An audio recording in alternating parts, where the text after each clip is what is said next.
சங்கீதத்தில் வாசிக்கும் போது இப்படி வாசிக்கிறோம். பிதா குமாரனை பார்த்து சொல்றாரு, நீ உட்கார்ந்து இருக்க சொல்றாரு, அமர்ந்திரு, உன்னுடைய சத்துருக்களை நான் உன்னுடைய. ஆமென். என்ன சொல்றாரு? பிதா இயேசுவை பார்த்து சொல்றாரு, chit and I will make your enemies your footstool. நீ உட்கார்ந்துரு, உன்னுடைய சத்துருக்களை நான் உன் பாதப்படி ஆக்குறேன். வாசிக்கிறோமா? கொரிந்தியர்ல பவுல் எழுதுறாரு, காலு கீழே வரப்போற கடைசி சத்துரு மரணம். கொஞ்சம் இன்னைக்கு கவனிங்க நான் சொல்றத. காலு கீழே வரப்போற கடைசி சத்துரு யாரா? மரணம் அப்படின்னு பவுல் எழுதியிருக்கார். இப்ப கடைசி சத்துரு காலு கீழே வரணும்னா அதுக்கு முன்னாடி சில சத்துருக்கள்லாம் இருக்கணுமா? அதுதான் கடைசி சத்துருனா, அதுக்கு முன்னாடி கொஞ்சம் சத்துருக்கள்லாம் இருக்கணுமா? அப்ப அதெல்லாம் காலு கீழே வந்துருச்சா? அதான் இப்ப கொஞ்சம் யோசிக்கணும் பாருங்க. நாங்க அதனாலதான் அந்த வசனம் எங்க இருக்கு? கடைசி கொரிந்தியர்ல சில நேரம் வசனத்தை நீங்க பார்த்தாதான் உங்களுக்கு விளங்கும். The last enemy.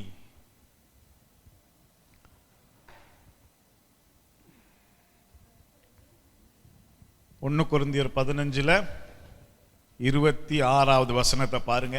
அங்க இருந்து தொடங்கும்.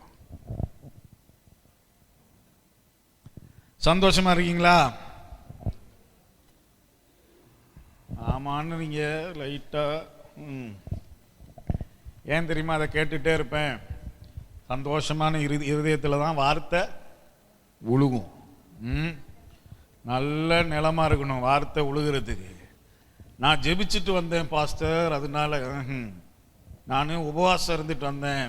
உபவாசம் இருந்துட்டு வந்து உட்காந்து தூங்கிடுவீங்க சில நேரம், பசி வேற இல்லை. ஆனா இதயம் சந்தோஷமா இருந்துச்சுன்னா வார்த்தை நல்லா போய் விலகும், நல்ல நிலம்.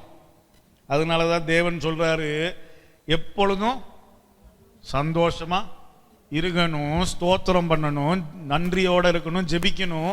அதுதான் தேவனுடைய சித்தம். அதுதான் தேவனுடைய சித்தம்னு என்னைக்காவது ஏன் யோசிச்சு பார்த்தீங்களா? இதனாலதான் நீதிமொழிகள் எழுதியிருக்கு, சந்தோஷமான இதயம் வந்து மருந்து மாறியாம். ஆமென். என்ன எழுதியிருக்கு? பரிகரிக்கப்படும் கடைசி சத்துரு சகலத்தையும் அவருடைய பாதத்திற்கு கீழ்ப்படுத்தினாரே. அதுதான் அதான் சகலத்தையும் அவருடைய பாதத்திற்கு கீழ்ப்படுத்தினாரு. இதுல கடைசி சத்துரு மரணம். ஆகிலும் சகலமும் அவருக்கு கீழ்ப்படுத்தப்பட்டதென்று சொல்லி இருக்கும் போது சகலத்தையும் அவருக்கு கீழ்ப்படுத்தினவர் கீழ்ப்படுத்தப்படவில்லை என்பது உங்களுக்கு எல்லாம் புரிஞ்சிருக்குமே உடனே. நீங்களாம் முழிக்கிறத பார்த்தாலே தெரியுது. அப்போ ஒரு வார்த்தையே ஒரு சென்டென்ஸ் அளவு இருக்கு பாத்தீங்களா? அது அப்படி ஒரு நிமிஷம் இங்கிலீஷ்ல காட்டுங்கம்மா. For he has put all things under his feet, but when he says all things are put under him, it is evident that he who put all things under him is. அடுத்த வசனம் அப்பதான் விளங்கும் கொஞ்சம் கொஞ்சமா.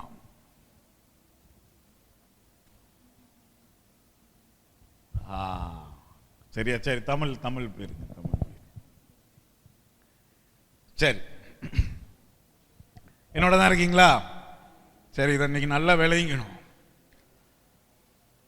சகலத்தையும் அவருடைய காலு கீழே போட்டுட்டேன்னு சொல்லி இருந்தாலும் இதை நீங்க திரும்ப போய் உட்காந்து வாட்சி பாருங்க, விளங்கிரும். ஆனா அதுக்குன்னு ஒரு நேரம் காலம் இன்னும்.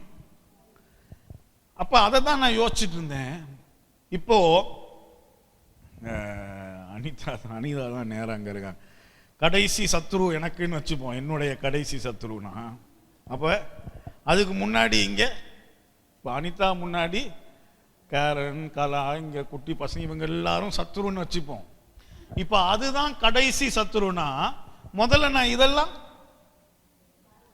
இதெல்லாத்தையும் நான் ஜெயிச்சா தானே கடைசியில் இங்க போய் போராட முடியும். இதை விட்டுட்டு கடைசிக்கு வந்துட முடியாது. விளங்குதா? என்னோட தான் இருக்கீங்களா? அப்படின்னா அது இன்னும் நம்ம புதிய உடன்படிக்கை இன்னும் நல்லா விளங்கிக்கணும். அதுதான் நான் சொல்ல வரேன். ஆமென். புதிய உடன்படிக்கை நல்லா விளங்கிக்கிட்டோம்னா அங்கிருந்து தான் நம்ம கடைசி சத்துருனே நீ அனிதா தான் ஞாபகத்துக்கு வர போறாங்க.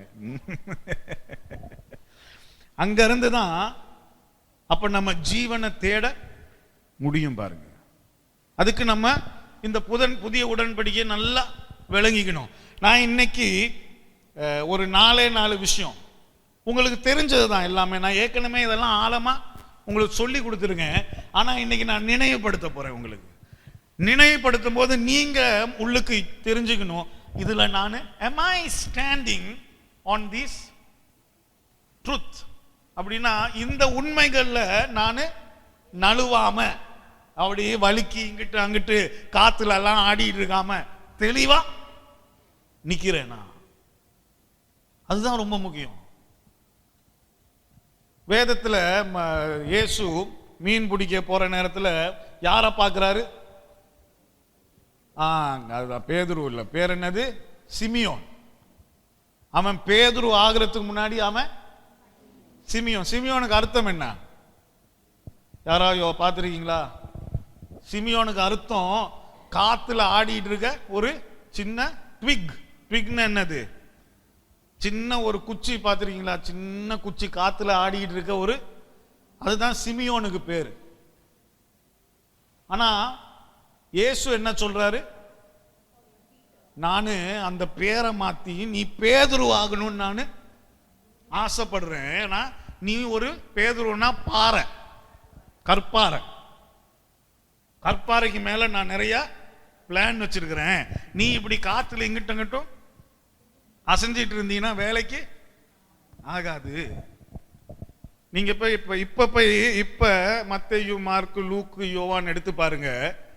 சில நேரம் பேதுருன்னு சொல்லுவாரு, சில நேரம் ஏன் சிமியோன்னு சொல்றாருன்னா அப்பதான் உங்களுக்கு விளங்கும். ஓ, அவன் ஏதாவது பண்ணிட்டு இருக்கும்போது சிமியோனே, மற்ற நேரத்தில் பேதுரு. அப்படிதான் மாத்தி மாத்தி இயேசு பேசிக்கிட்டே இருப்பாரு. இனி போய் எடுத்து வாசிச்சு பாருங்க, உங்களுக்கு விளங்கிடும். என்ன சொல்றாருன்னா, நம்மளும் சத்தியம் தெரிகிற வரைக்கும் இப்படி காத்துல. அப்ப இன்னைக்கு நான் கேட்க போற இந்த 4 புதிய உடன்படிக்கையின் உண்மைகள் நான் சொல்ல போறத நீங்க தான் விளங்கிக்கணும். நான் அதை நிச்சயமா நம்புறேன்னா அது மேலதான் நிக்கிறேன் நான். அதனுடைய நிச்சயம் உங்களுக்கு இருந்துச்சுன்னா அப்ப நீங்க இன்னும் பெரிய விஷயங்கள். அப்ப ஜீவன்றது ஒரு பெரிய விஷயம் பாருங்க. அங்க நான் கை வைக்கணும்னா முதல்ல இந்த சின்ன எக்ஸாம் எல்லாம் பாஸ் ஆயிருக்கணுமே. ஆமாவா இல்லையா? அப்ப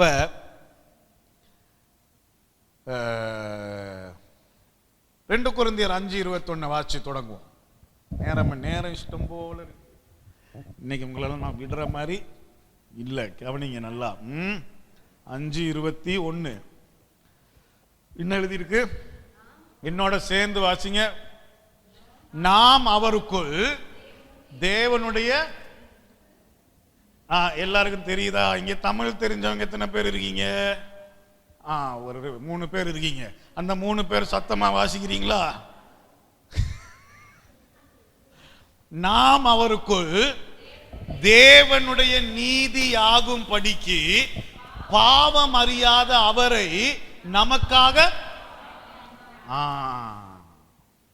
ரொம்ப நல்ல ஒரு வசனம். பாவமே தெரியாத ஒரு ஆள். இப்ப சைலுவுக்கு பாவம்னால என்னன்னு தெரியாதான். அந்த பாவமே தெரியாத ஒருத்தர் பாவம் செஞ்சாருன்னு எழுதியிருக்கா? கரெக்டா பாருங்க என்ன எழுதியிருக்குன்னு. பாவமே அறியாத ஒருவர் பாவமானாராம். அதுக்கு அர்த்தம் என்னது?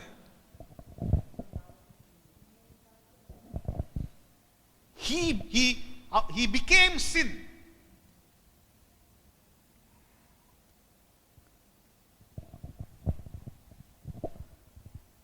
ரொம்ப ஆழமான ஒரு விஷயம் இது.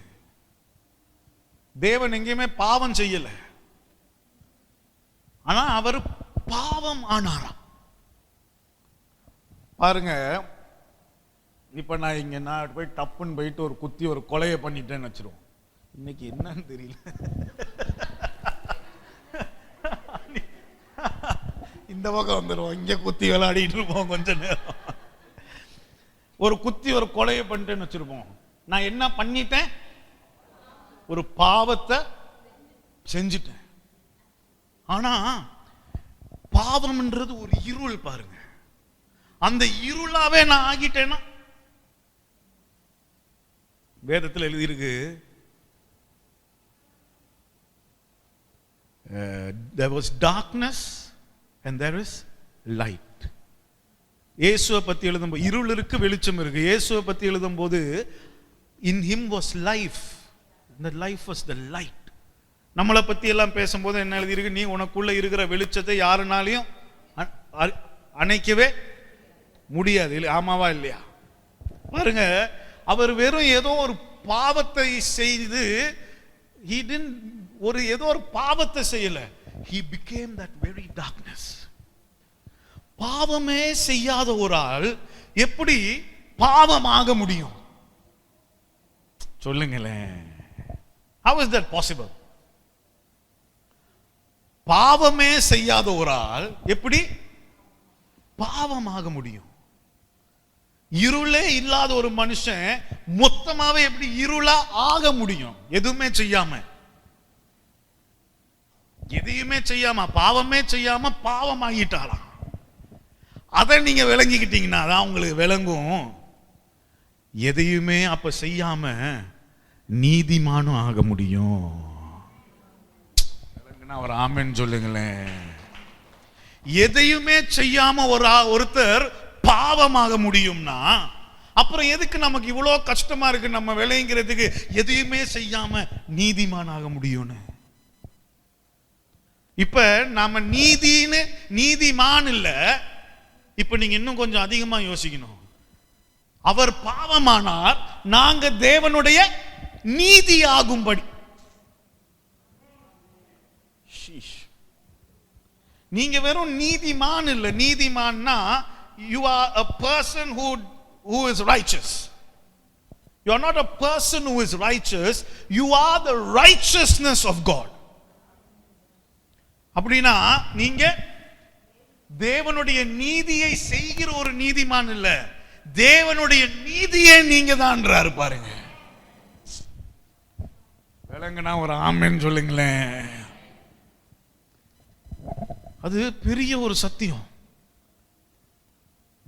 நாங்க பார்த்திருக்கோம், நீங்க நீதிமான், ஆமா. ஆனா இன்னைக்கு நான் சொல்றேன், அதுக்கும் மேல தேவனுடைய இந்த உலகத்துல தேவனுடைய நீதியே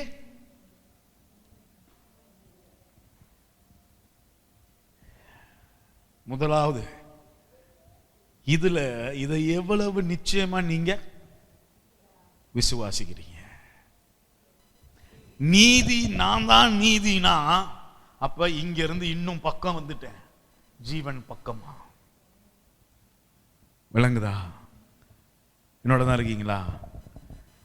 என்னைக்குமே மறந்துடாதீங்க, பாவமே அறியாத, செய்யாதது கூட இல்ல, பாவமே அறியாத ஒருத்தர் பாவமாக முடியும்னா, வெறும் பாவத்தை மட்டும் செஞ்சனா நீதியாகவும் முடியும். அதுதான் அதுல இருக்க அதிசயமே.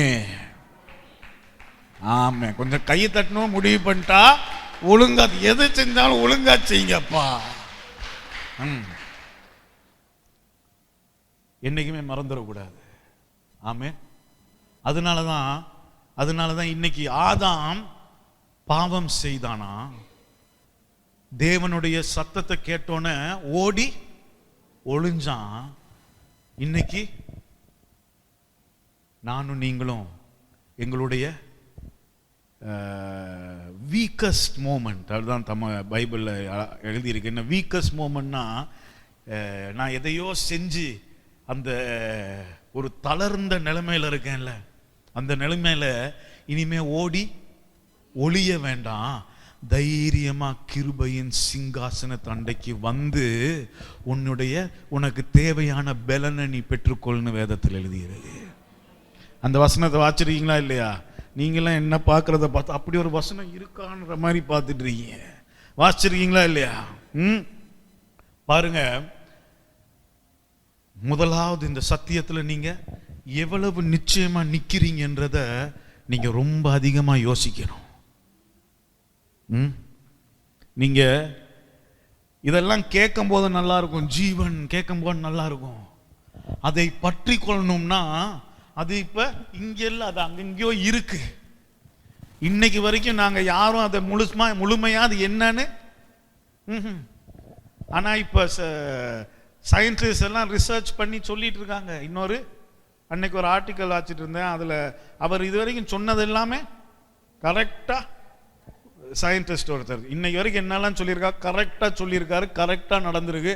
அவர் சொல்றாரு, இன்னொரு 10-12 வருஷம் மட்டும் பொறுத்துக்குங்க, அதுக்குள்ள நம்ம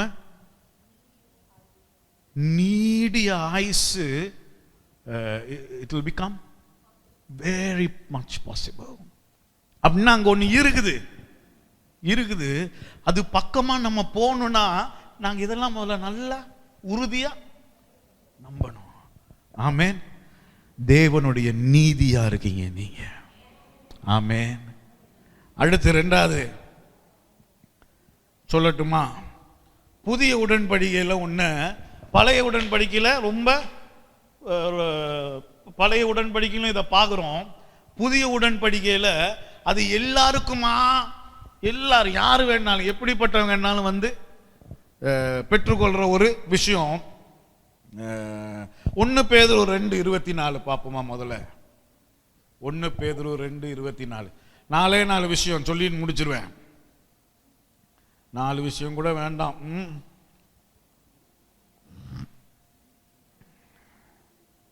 சரி, 4 விஷயம் சொல்லிடுவோம். இல்ல சொல்லி முடிக்க நேரம் இருக்குமான்னு பார்த்தேன். 1 பேதுரு என்ன எழுதியிருக்கு? நாம் பாவங்களுக்கு நீதிக்கு பிழைத்திருக்கும் படிக்கு அவர் தாமே தமது சரீரத்திலே நம்முடைய பாவங்களை சிலுவையின் மேல் சுமந்தார், அவருடைய தழும்புகளால் குணமானீர்கள். இங்க வந்து இந்த இவ்வளவு நேரம் நான் சொல்லிட்டு இருந்த எல்லாமே இந்த ஒரு வசனத்துல வந்துருச்சு பாருங்க. நாம் பாவங்களுக்கு செத்து நீதிக்கு பிழைத்திருக்கும் படிக்கு அவர் தாமே தமது சரீரத்தில் நம்முடைய பாவங்களை சிலுவையின் மேல் சுமந்தார், அவருடைய தழும்புகளால் சுகமானோம். இது ரொம்ப முக்கியம். அதுக்கு முன்னாடி நடந்துச்சு இருக்கு. பழைய ஏற்பாடு எடுத்து பார்த்தீங்கன்னா தீர்க்கதரிசிகள் மூலமாக சுகத்தை பெற்றுக்கிட்டாங்க, செத்தவங்க எழும்பியிருக்காங்க, எல்லாம் நடந்திருக்கு. ஆனா இப்ப சிலுவையில் இயேசு செஞ்ச அந்த காரியத்தினால எல்லோருக்கும் ஒரு வாய்ப்பு வந்திருக்கு. என்னது? சுகமான ஒரு வாழ்க்கையை வாழ்றது. கொஞ்சம் கவனிங்க. இப்ப என்ன,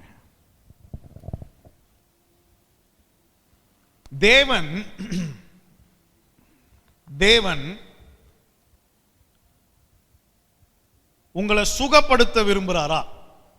உங்களை குணப்படுத்த விரும்புறாரா? ஆமா. ஒரு குஷ்டரோகி ஒருத்தன் வந்து தேவன் இயேசு கிட்ட வரான். இயேசு கிட்ட வந்து, உமக்கு சித்தமானால் என்னை சுத்தமாக்கும் அப்படின்றான். வாசிச்சிருக்கீங்களா அந்த கதை? உங்களுக்கு தெரியுமில்ல. இயேசு என்ன பண்ணாராம்? முதல்ல அவனை போய் தொட்டு, ஏன்னா அந்த காலத்துல குஷ்டரோகிய பக்கத்திலே நீங்க போக கூடாது. தொட்டீங்கன்னா நீங்க பாவம் செஞ்சுட்டீங்க. நீங்க ஒரு புறாவையோ ஆட்டையோ இழுத்துக்கிட்டு போய் அறுத்து ரத்தத்தை கொட்டினாதான் உங்களுக்கு நீங்க ஓகே. இவர் முதல்ல போய் தொடுறாரு. தொட்டு அதான் அது கரெக்டா அதை எழுதியிருக்காங்க பாருங்க.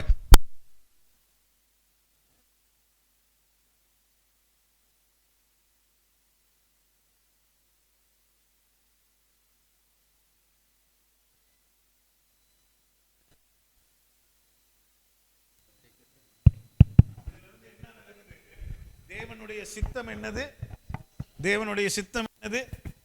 நான் சுகத்தை, that I must be healed. இன்னைக்கு நான் சொல்றேன், சுகம் இல்லாம இங்க யாராவது உட்கார்ந்து இருந்தீங்கன்னா கட்டாயம் சுகத்தை, எத்தனை பேர் சுகத்தை பெற்றுக்கிட்டீங்க இன்னைக்கு வரைக்கும்? எத்தனை பேர் சுகத்தை பெற்றுக்கிட்டோம்? கட்டாயம் சுகத்தை பெற்றுக்குவீங்க. இப்ப நான் அதுக்கு ஒரு அடிக்கு மேல போயிட்டு இன்னொரு விஷயம் சொல்றேன். தேவனுக்கு உங்களை டெய்லி வந்து வந்து சுகத்தை கொடுத்துட்டு இருக்குது அவருக்கு முக்கியமா, இல்ல நீங்க சுகத்தோட வாழ்வது முக்கியமா? சுகமா? சுகமாய் இரு மகனே, உன் ஆத்துமா வாழ்வது போல் நீ எல்லாவற்றிலும் சுகமாய் இரு. சரி, கவனிங்க, கொஞ்சம் கவனிங்க. எனக்கு சுகம் இல்லாம போயிட்டு நான் அவர்கிட்ட போயிட்டு சுகத்தை பெற்றுக்கலாம். ஆனா தேவனுடைய ஆசை, அதுக்கு மேல இருக்கிற ஆசை, நானும் நீங்களும்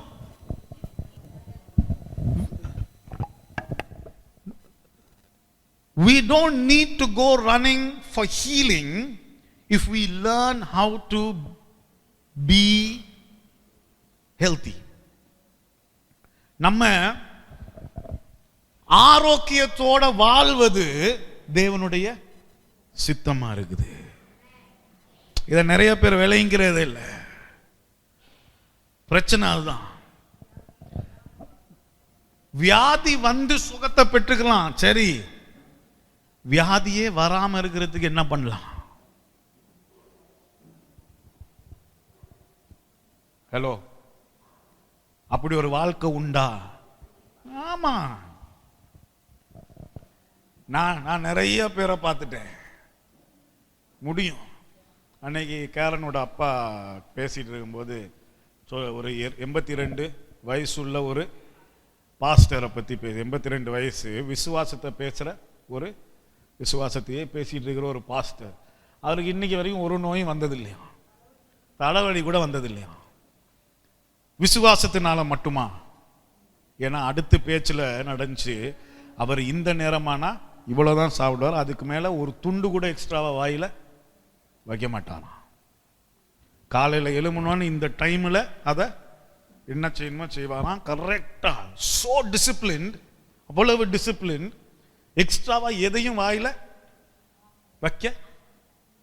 82 வயசு, ஒரு நோயும் இல்ல, ஆரோக்கியமா இருக்கிறது. ஒரு பக்கம் விசுவாசம், அடுத்த பக்கம் தன்னுடைய ஆரோக்கியத்தை அவரு பாதுகாக்கிறாரு. பாருங்க,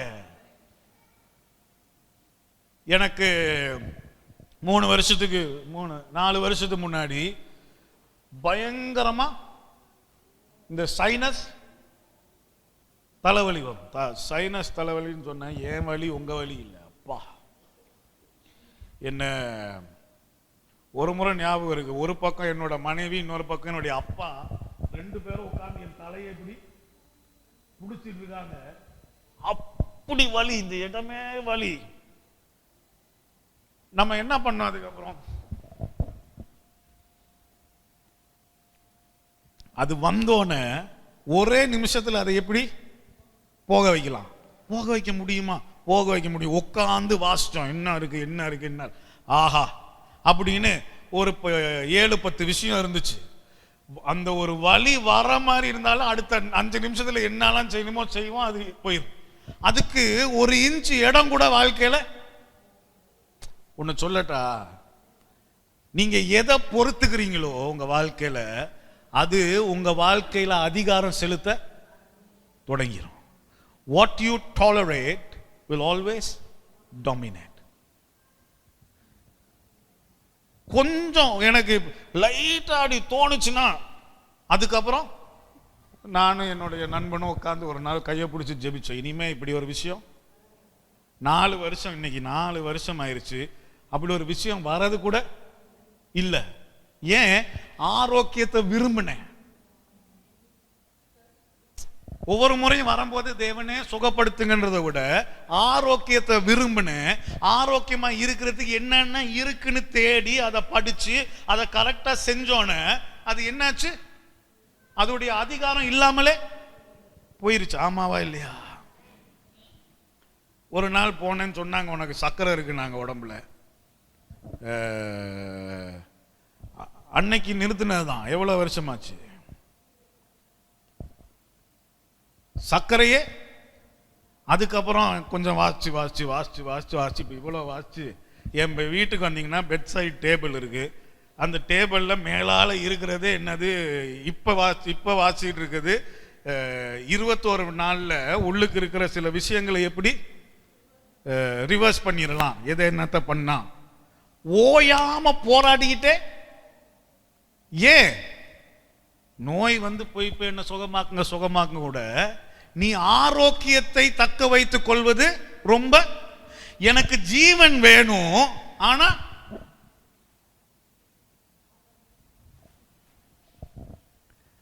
ஒரு ஆமென் சொல்ல மாட்டீங்களே இதுக்கெல்லாம். அன்னைக்கு திட்டுவாங்க, நான் இன்னைக்கு அவங்க வரல,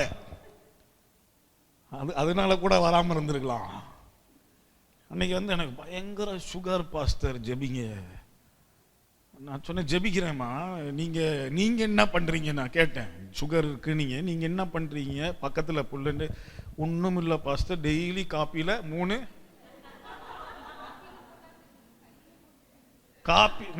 காப்பியில போட்டு கலக்கிட்டு அப்புறம் கையில வேற போட்டு நக்கி நக்கி குடிப்பாங்களாம்.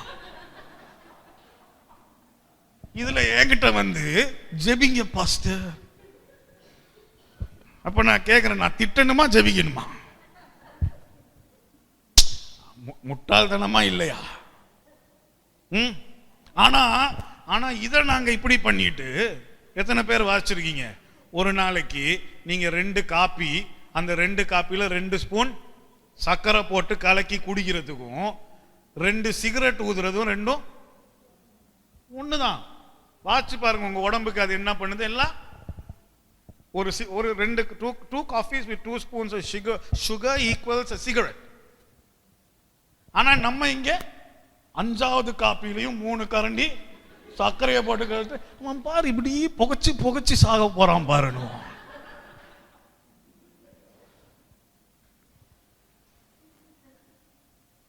என்னோட தான் இருக்கீங்களா? இதுதான் சொன்னேன், இன்னைக்கு கொஞ்சம் நேரம் ஆகிரும் இதை தொடங்கினான்னு. உங்களுக்கு தெரியணும் உங்க உடம்பு எந்த இடத்துல இருக்கு, எவ்வளத்தை தாங்கும், எப்ப நிறுத்தணும், எப்ப வேண்டாம். அதெல்லாம் அன்னைக்கு கேரன் எந்த அளவுக்கு நம்ம அதை யோசிக்கிறோம்னா, திடீர்னு இப்ப எங்களுக்கு தெரியும் தேவையில்லாம நம்ம எதையும் சாப்பிடணும்னு அங்க கிரேவ் பண்ண மாட்டோம். இப்ப ஃபார் எக்ஸாம்பிள் ஃபாஸ்ட் ஃபுட்லாம் இருக்குல்ல, ஃபாஸ்ட் ஃபுட்னா இந்த பர்கர், பீட்சா, அதெல்லாம் கடைசியாக எப்போ சாப்பிட்டோம்?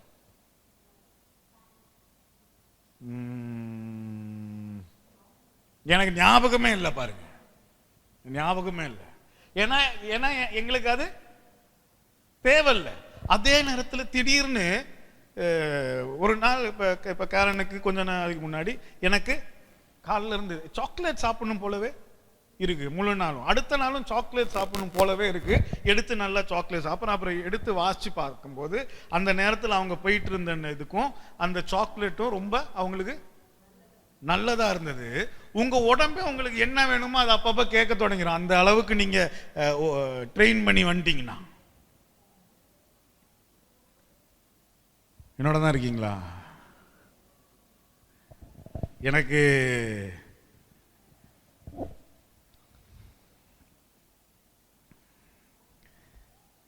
என்கிட்ட வந்து சுகத்துக்காக ஜெபிக்கிறது ரொம்ப நல்ல விஷயம். நான் கட்டாயம் தேவன் உங்களை சுகப்படுத்துவாரு. உங்களை சுகப்படுத்துறது தேவனுடைய சித்தம். அதே நேரத்தில் உங்க ஆரோக்கியமும் யாரு கையில் இருக்கு? உங்க கையில தான் இருக்கு. நான் வாழணும், தேவன் எனக்கு ஜீவனை கொடுக்க வந்திருக்காரு அப்படின்னு போயிட்டு, கர்த்தாவே நான் என்னத்தை சொல்ல?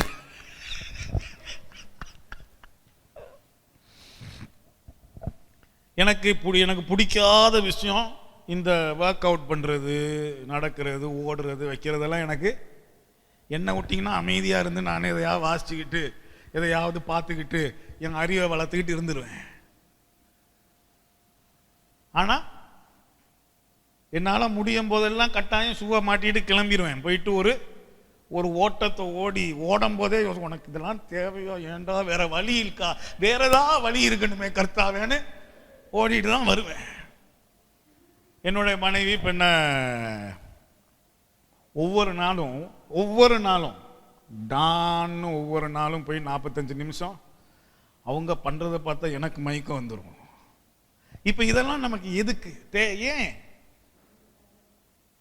சொல்லுங்களேன். எதுனால டெய்லி போயிட்டு 45 நிமிஷம், இன்னைக்கெல்லாம் 45 நிமிஷம் முடிச்சுட்டு கையும் தூக்க முடியல, காலும் தூக்க முடியல, எதுக்கு நம்மளையே போட்டு நம்ம இப்படி பாடாப்படுத்திக்கணும்?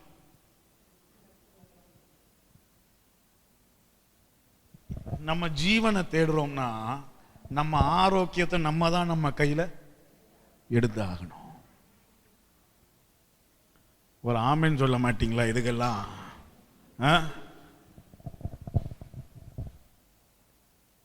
ரொம்ப முக்கியம். புதிய உடன்படிக்கையில தேவன் நீங்க எல்லாரும் ஆரோக்கியத்தோட சுகத்தை கொடுக்கணும்னு அவரு எல்லாருக்காகவும் தழும்புகளால் குணமானீர்கள், முடிவாயிருச்சு, நீ சுகமாயிட்ட.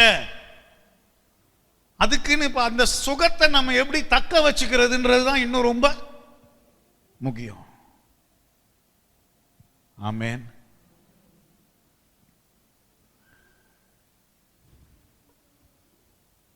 சரி, வேண்டாம். இங்க இந்த இடத்துல நின்றேன்னா கடைசியில் கொஞ்சம் 2-3 திட்டெல்லாம் உழுக தொடங்கி, அதனால நம்ம அங்கிருந்து இன்னொரு முக்கியமான விஷயத்தை பார்த்துருவோமா? 3வது விஷயம் 2 கொரிந்தியர் 8:9. 2 கொரிந்தியர் 8:9 என்ன எழுதியிருக்கு பாருங்க. இது உங்க எல்லாருக்கும் தெரிஞ்ச ஒரு வசனம்.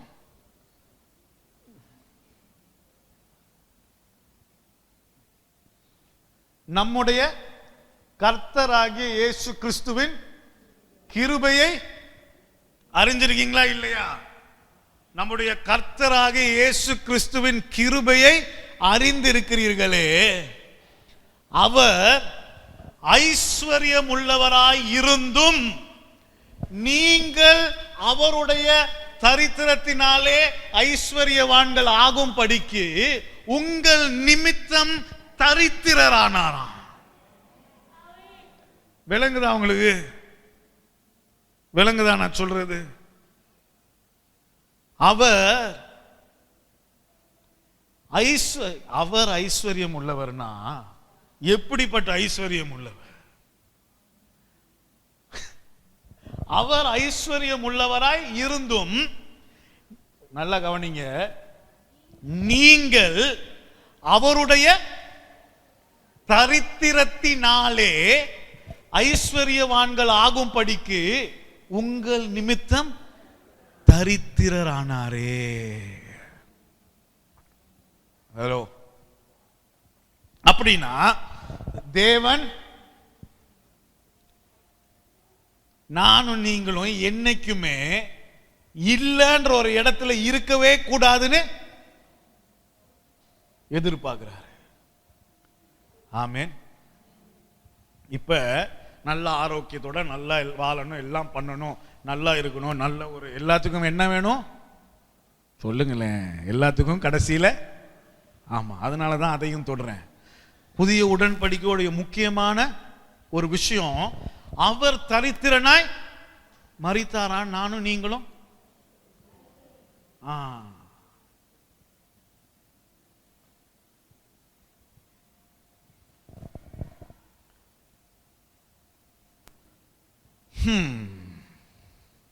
சரி, இப்ப அவரு சிலுவையில அதை செஞ்சிட்டாரு.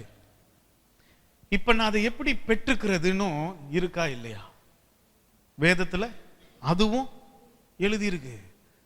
அவர் தரித்திரனாய் மறிச்சிட்டாரு. இப்ப நானும் நீங்களும் ஐஸ்வர்யான்களாக மாறும்படிக்கு. இப்ப நான் போய் இப்ப வீட்டில் உட்காந்துட்டு நான் இப்போ தேவன் சொல்லிட்டாரு நான் ஐஸ்வர்யவான் ஆக போறேன், ஐஸ்வர்யவான் ஆக போறேன் அப்படின்ட்டு உட்காந்துட்டு இருந்து ஐஸ்வர்யவான் ஆயிர முடியுமா? சொல்லுங்களேன். ஏன்னா அதே வேதத்துல தான் எழுதியிருக்கு, நீ கையிட்டு செய்வதெல்லாம். அப்படின்னா நான் என்ன பண்ணணும்? எதையாவது முதல்ல செய்யணுமே. தேவன் நான் பிழைக்கணும்னு ஆசைப்படல, நான் ஐஸ்வர்யவான் ஆகணும்னு ஆசைப்படுறாராம். என்னோட தான் இருக்கீங்களா? உங்களுக்கு விளங்குதான் நான் சொல்லிட்டு இருக்கிறது? தேவன் நீங்க சும்மா பிழைச்சிருக்கணும்னு ஆசைப்படல, நீங்க ஐஸ்வர்யவான் ஆகணும்னு. எனக்கு ஒரு அம்மா ஞாபகம் வராங்க. சும்மா சமையல் வேலை பண்ணி, சின்ன சின்ன சமையல் வேலை பண்ணிட்டு இருந்த ஒரு அம்மா ஒரு நாள் இந்த லேடி த வேர் ஆஃப் project Ramani, no? Ramani. What did she? What was that? Polos. இந்த ஜாக் ஃப்ரூட் இருக்குல்ல, என்னது பெலாக்கா. அந்த பெலாக்கால ஏதோ ஒண்ணு ஜீவா ரமணி. யா ஒரு நாள் எடுத்துட்டு வந்து சும்மா செஞ்சு கொண்டாந்து காட்டியிருக்காங்க. அதை யாரோ சாப்பிட்டுட்டு, அடா ரொம்ப நல்லா இருக்கு, இதை நீங்க பிஸ்னஸா விற்கலாமே அப்படின்னோன்னு அந்த அம்மா உட்காந்து யோசிச்சுருந்தா, நான் இருக்கிற நிலைமைக்கு நான் இதை ஒரு பிஸ்னஸ் எல்லாம் எப்படி யோசிக்காம என்னென்னமோலாம் முயற்சி பண்ணி அதை வித்தியாசமாலாம் ட்ரை பண்ணி விற்க தொடங்கிட்டாங்க. விற்ற முத நாளே வந்து என்ன 1 லட்சம் கட்லெட் கொடுங்கன்னு வாங்கிட்டு போயிருப்பாங்களா? இல்லை, ஒரு 3 வித்திருப்பாங்க, 4 வித்திருப்பாங்க, 5 வித்திருப்பாங்க. ஆனா அதை விடாமுயற்சியில் அதை செஞ்சுட்டே இருந்தாங்க. கடைசியில இப்போ ஷாங்க்ரிலால அவங்களுக்கு ஒரு ஸ்டால், மால்ல, ஒன் கால்ஃப் ஃபேஸ் ஷாங்க்ரிலா பக்கத்தில் இருக்க மால்ல அவங்க இப்போ ஒரு ஸ்டால் போட்டு நல்லா பிசினஸ் பண்ணி சம்பாதிச்சிட்டு இருக்காங்க. தேவன் செஞ்சு முடிச்சிட்டாரு. இப்ப சொல்றாரு, நீ கையிட்டு எதையாவது, நான் தான் செஞ்சுட்டேனே, உன்னுடைய தரித்திரத்தை நான் தான் எடுத்து போட்டுட்டேனே, நீ இப்ப எதையாவது செய். நீ செஞ்ச போது அது கட்டாயம் வாய்க்கும். மற்றவங்க செஞ்சு வாய்க்குதான்னு எனக்கு தெரியல, நீ செஞ்சீனா கட்டாயமா அது வாய்க்கும். ஏன்னா அந்த ப்ராமிஸ் அது உங்களுக்கு தானே கொடுக்கப்பட்டிருக்கு. ஆமாவா இல்லையா? தலையை ஆட்டுறீங்க எல்லாரும், அப்புறம் நாளைக்கு போய் திரும்பவும் ஒரு உண்மை, ஒரு சத்தியம் தெரிஞ்சிருக்குன்னா அந்த சத்தியத்துல நிக்க பழகுங்க.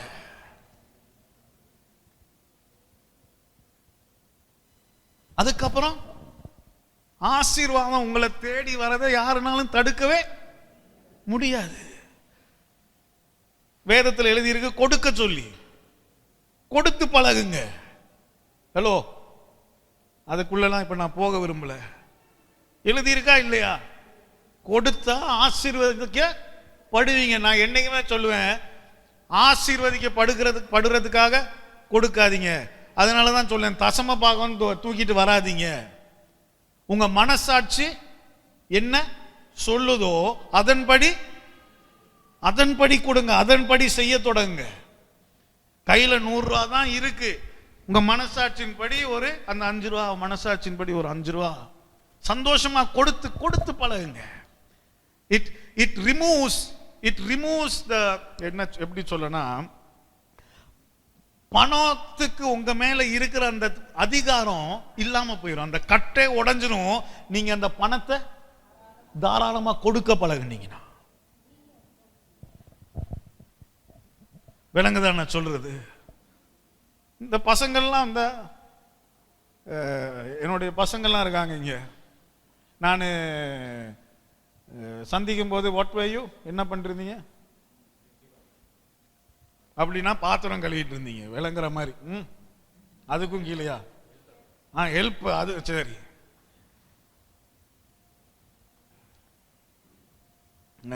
நான் சந்திக்கும் போது நான் உட்காந்து சொல்லி கொடுத்தேன், வாழ்க்கையில் எல்லாத்தையுமே சொல்லி கொடுத்தேன். அதில் இது நான் சொன்னேன், நீங்கள்லாம் கட்டாயம் ஆசீர்வதிக்கப்பட்ட ஐஸ்வர்யவான்களா இருக்கணும் கட்டாயமா.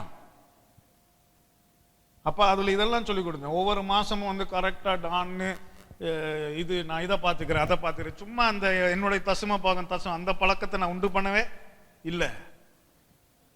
நான் யார்கிட்டையுமே சொல்லாத. ஆனால் நான் இதை செஞ்சுறேன் அதை செஞ்சுறேன், இதை நான் செய்யணும், இப்படி செய்கிறேன் அப்படி செய்கிறேன்னு அந்த இல்லாத நேரத்துலையும் ஆசைப்படுவாங்க. இன்னைக்கு அது எங்கே கொண்டு போய் விட்டுருச்சு? அந்த ரெஸ்டாரண்ட் பேர் எனக்கு அப்பா மறந்து போயிடும். கஃபே ஃப்ரான்ஸே, பார்க் ஸ்ட்ரீட்னு ஒரு இடம் இருக்கு. அங்கே ஒரு கலம்புலே இப்போ 3 ஃப்ரெஞ்ச் ரெஸ்டாரண்ட் தான் இருக்கா, 2 தான் இருக்கு ஆக்சுவலாக, ஒன்று அடைச்சிட்டாங்க. இது வந்து பிரான்ஸ்ல இருந்து ஒரு குடும்பம் வந்து இதை தொடங்கி நடத்திட்டு இருக்க ஒரு நல்ல ஃப்ரெஞ்ச் ரெஸ்டாரண்ட். அங்கே போய் சாப்பிட்ருக்கேன். இன்னைக்கு அதில் ஹெட் ஷெஃப்னா இப்போ எப்படி நடந்துச்சுன்னு நினைக்கிறீங்க? யாருடைய இடம் தெரியுமா? தேவச ஒரு மிஷலின் ஸ்டார் பிரெஞ்சு ஷெஃப் செஞ்சிட்டு இருந்த வேலை கலம்புல இருக்கிற ஒரு சின்ன பையனுக்கு எப்படி போச்சு?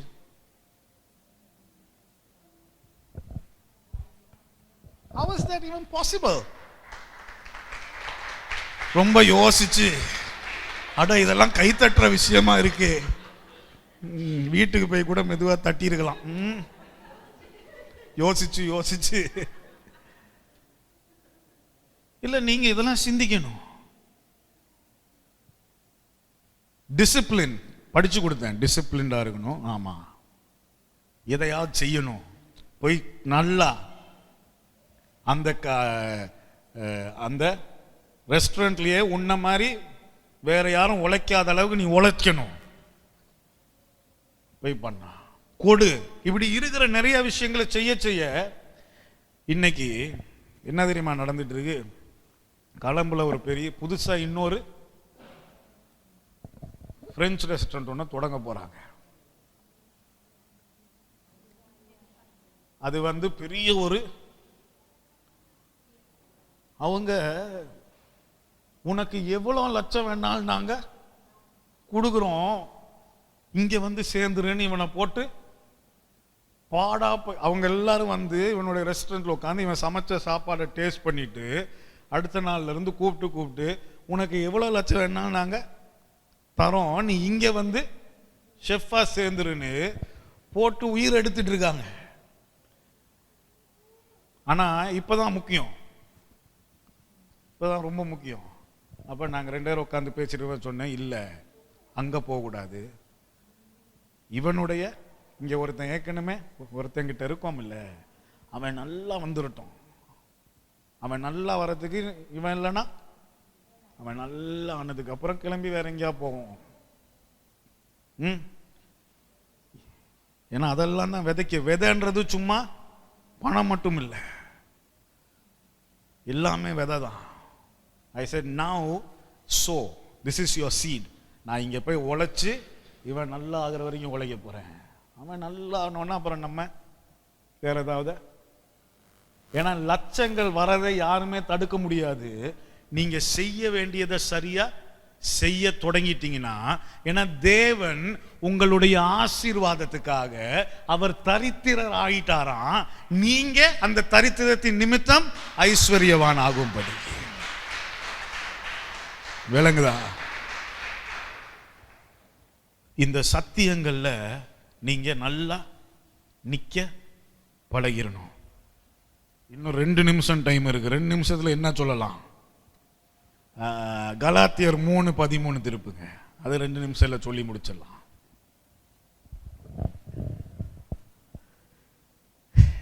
பிரயோஜனமா இருந்ததா நான் சொல்றது? ஏன்னா நம்ம சும்மா இப்ப ஜீவன்னா பெருசு பெருசாலாம் சின்னதை முதல்ல நம்ம make that your solid foundation.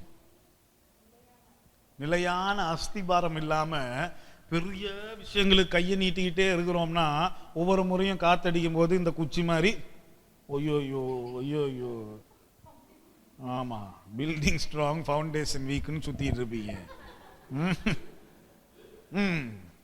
மரத்திலே தூக்கப்பட்ட எவனும் சபிக்கப்பட்டவன் என்று எழுதி இருக்கப்படி கிறிஸ்து நமக்காக நிறுத்திடுவோம்.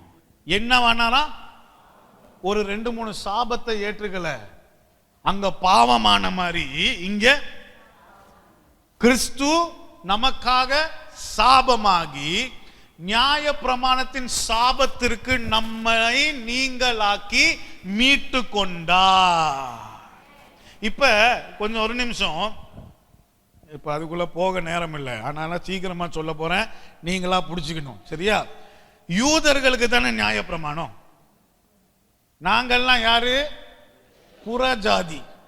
நாங்க வேற, எனக்கு பிடிக்காத பேர் ஒண்ணு, அதுக்கு வேற ஏதாவது நம்மளா ஒன்ன கண்டுபிடிக்கணும். சரி, வேதத்தில் எழுதியிருக்கு, அதனால சொல்லிடுவோம், நமக்கு என்ன, நம்ம புறஜாதி. ஆனா பவுல் அழகா சொல்றாரு, நியாய பிரமாணம் யூதர்களுக்கு தான் கொடுக்கப்பட்டிருந்தாலும் புறஜாதிகளும் இந்த நியாய பிரமாணத்துக்கு கீழே தான் இருந்தாங்க. நியாய பிரமாணம் சொல்லும் போது அவங்களுக்கும், இப்போ உங்களுக்கு நியாய பிரமாணமே இப்படி வா, ஆனா உங்களுக்குன்னு ஒரு 10 விஷயங்கள் இருக்கு. இப்படி பண்ணும், அப்படி பண்ணும், இப்படி வாழணும், இவங்களுக்கு முன்னாடி குனிஞ்சு நிக்கணும், அவங்களுக்கு முன்னாடி எழும்பி நிக்கணும், இதை பண்ணணும், இங்கிட்டு இந்த பக்கம் திரும்பினா தீட்டு, அந்த பக்கம் நடக்கணும், இதெல்லாம் நமக்கும் இருந்துச்சு. ஆமாவா இல்லையா? நான் ஏதோ புதுசா சொல்ற மாதிரி என்ன பார்த்துட்டு இருக்கீங்க? இப்படி பண்ணலன்னா எனக்கு நல்லது நடந்துராது. பார்த்துருக்கீங்களா? சிலரெல்லாம் மற்றவங்க மேல கால் பட்டா கூட ரொம்ப ஐயோ, இதெல்லாம் தவறு கிடையாது. ஆனா இது நிமித்தமாக எங்கள் மேல சாபங்கள் வருமா இனிமே? ஏன்னா இன்னைக்கு நிறைய பேர் சுத்திட்டு இருக்கோம், என் வாழ்க்கையில் இதெல்லாம் நடக்காது, காரணம் ஏதோ சாபம், ஏதோ சாபம், ஜெபிங்க, ஏதோ சாபம், வீட்டுல சாபம், வண்டியில சாபம், கையில சாபம், உள்ளுக்கு சாபம், வெளியே சாபம். இன்னைக்கு நான் சொல்றேன், அவர் நமக்காக சாபமானாராம். இப்ப நான் ஒரு 4 விஷயம் சொன்னேன். இந்த 4 விஷயத்தையும் பார்க்கும்போது என்ன தெரியுது உங்களுக்கு? அவர் நான் வாழணுன்றதுக்காக அவர் பாவமாகி என்னை நீதியாக்கி, அவர் தரித்திரனாகி என்னை ஐஸ்வர்யவானாக்கி, அவர் தன்னுடைய தழும்புகளால் என்னை சுகமாக்கி, எனக்காக சாபமாகி, மொத்தமா என்னெல்லாம் ஸ்லேட்ல இருக்கோ எல்லாத்தையும் ஒண்ணு அழிச்சு சொல்றாரு, நீ நல்லா வாழு.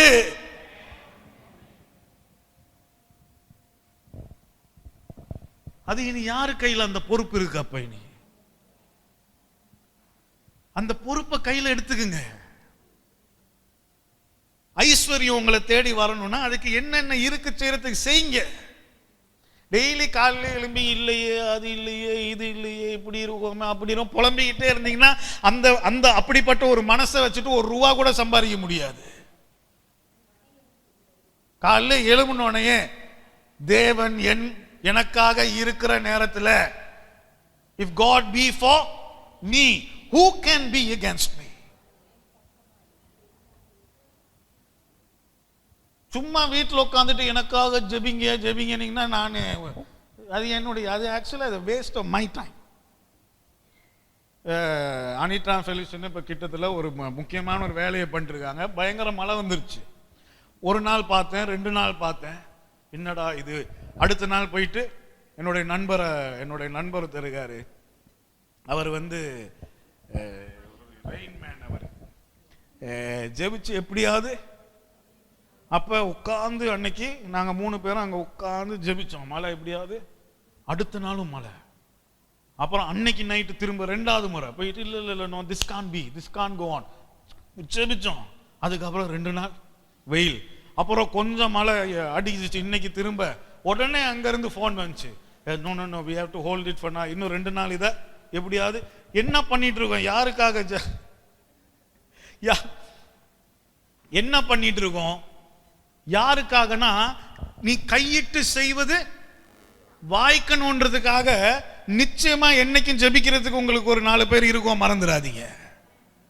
ஆனா சும்மா உட்காந்துக்கிட்டு என்னுடைய ஆரோக்கியத்துக்காக நீங்க 3 ஸ்பூனை சாப்பிட்டுட்டு என்னுடைய ஆரோக்கியத்துக்காக ஜெபிங்க பாஸ்டர்.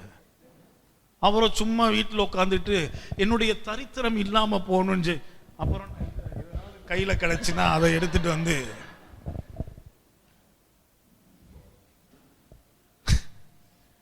நான் பேசிட்டு இருக்கிறது விளங்குதா? ஆமாவா இல்லையா? ஒரு ஸ்லேட் ஹி மேட் யூ, உங்களை அந்த ஒரு அப்படியே கிளீன் ஆக்கிட்டாரு. பாவம் இல்ல, சாபம் இல்ல, தரித்திரம் இல்ல, நோய் இல்ல. அதை தக்க வச்சுக்க தெரியணுமே. அதனாலதான் சொல்றேன், இந்த சத்தியங்கள்ல நல்ல நிலைச்சு நில்லுங்க. நாளைக்கு ஏதாவது ஒரு பிரச்சனை வருதுன்னா உடனே அந்த குச்சி மாதிரி பிரச்சனை வரும். இப்ப வெளியே போங்க, ஏதாவது ஒன்று வரும் பாருங்க, எல்லாரும் ஆசீர்வச்சு அனுப்புவாங்க, நீங்க மட்டும்தான். உண்மை அதுதானே, உண்மை அதுதானே. டெய்லி ஏதோ ஒண்ணு அந்த வர பிரச்சனைய எந்த உங்களுடைய சத்தியத்தை வைத்து அதை எப்படி சந்திக்கிறீங்கன்றதுல தான் விஷயமே இருக்கு. நீங்க உட்காந்து எனக்கு பிரச்சனையே கொடுக்காதீங்க கடவுளேனா, அப்ப அவர் சொல்லிடுறாரு, சரி பொட்டியை கட்டிட்டா மேல வந்துரு. இல்ல வேற என்ன இருக்கு? இப்ப பிரச்சனையே இல்லாம உலகத்துல எப்படி வாழ முடியும்? அப்ப பிரச்சனையே இல்லாத வாழ்க்கைனா வா, உனக்கு அப்படி ஒரு வாழ்க்கை வச்சிருக்கேன், என் கூட மேல வந்துருன்ற. இந்த சத்தியங்களை தெரிஞ்சு அதுல நிலைத்து நின்று உங்க பிரச்சனைகளை எதிர்கொள்ளுங்க. நல்லா வருவீங்க, நல்லா இருப்பீங்க. ஆனா அதோடைய முயற்சியை நீங்க தான் பண்ணணும்.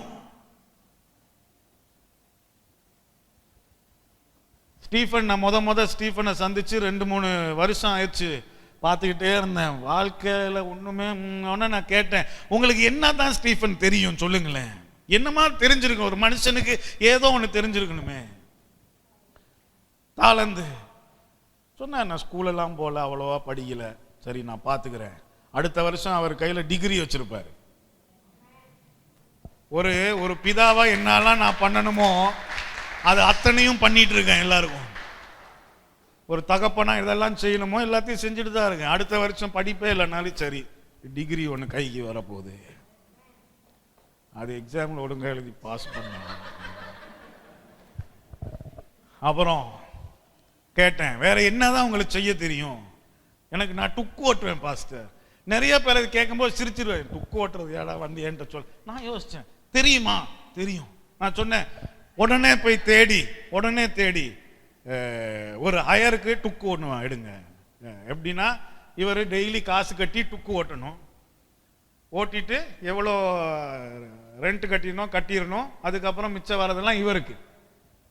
நான் உட்கார வச்சு எப்படி ஓட்டணும்னு சொல்லி கொடுத்தேன்னா, எத்தனை மணி நேரம் ஓட்டணும், எந்த நேரத்துல எல்லாம் ஓட்டணும், எப்படி ஓட்டணும், ஆமாவா இல்லையா, கரெக்டா செஞ்சீங்களா இல்லையா? வந்து திடீர்னு சொல்ல, இவ்வளவு காசு